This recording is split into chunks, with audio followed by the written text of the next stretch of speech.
பயங்கரவாதி என்ன பண்ணிய? ஆயுதங்களோட இப்படி உள்ள வந்தான். சரி, சுட்டுட்டான். சுட்டும்போது சுத்தி வளைச்சியா அவனை சுடல?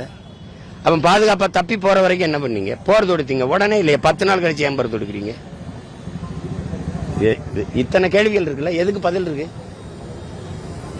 ஒரு தீவிரவாதி ஒரு குழு ஒரு 10 பேர் 8 பேர் இவ்வளவு பெரிய நாட்டுக்குள்ள புகுந்து தாக்குதல் நடத்திட்டு திரும்பிட முடியுங்கிற எண்ணம் எப்படி வருது? அந்த எண்ணமே வந்துடக்கூடாதுல அவனுக்கு. அவ்வளவு பாதுகாப்பா இருப்பான். நினைச்சால போட்டு தள்ளிடுவான்டான்னு பயம் இருந்தா அந்த சிந்தனை அங்கேயே செத்துருக்கும்.